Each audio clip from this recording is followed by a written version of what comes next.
But for all its fame, Lepanto did little to shift the balance of power in the Mediterranean.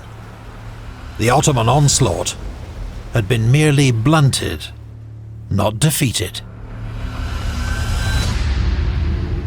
The dominion of Crete is Italy's outer defence, the gate whereby the insidious force of the Turk may penetrate, to the great hurt of the major part of Europe.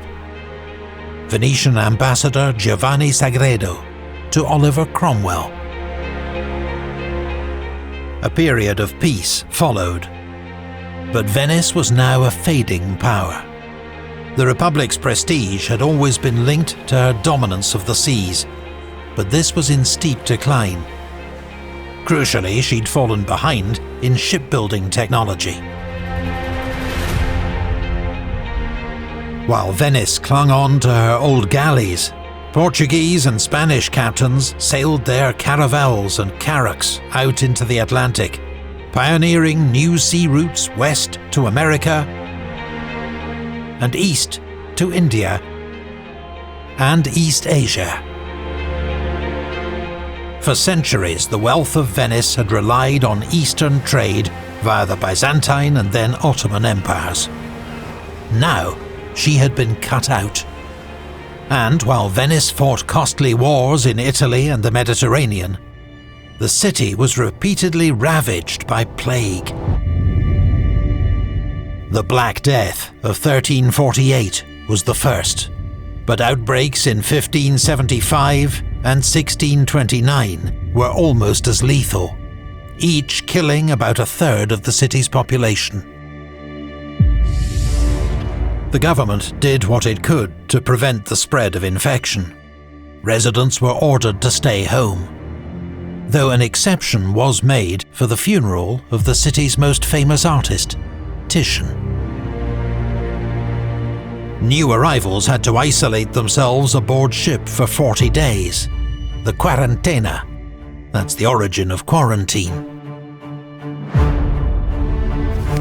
With Venice weakened by war and plague, the Ottomans sensed an easy victory. In 1645, they attacked Venice's last major overseas possession, Crete. The Republic rallied. Funds were raised from the nobility, and appeals went out to the crowned heads of Europe to fight once more for Christendom. But this time, Venice would stand alone. Most of Crete was quickly overrun. But under the leadership of Francesco Morosini, said to always enter battle with his cat by his side, the port of Candia mounted a heroic resistance that was to last 21 years, one of the longest sieges in history. Simultaneously, an epic struggle raged across the Aegean Sea. Venetians and Ottomans now almost equal in naval power. Ultimately, the Venetians on their own could not save Crete.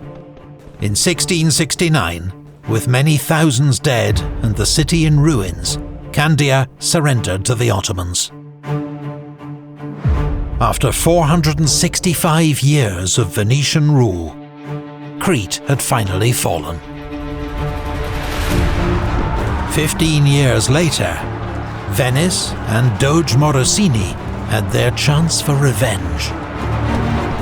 In 1683, the Ottomans were defeated at the gates of Vienna, and Venice joined the grand counter-offensive known as the Great Turkish War.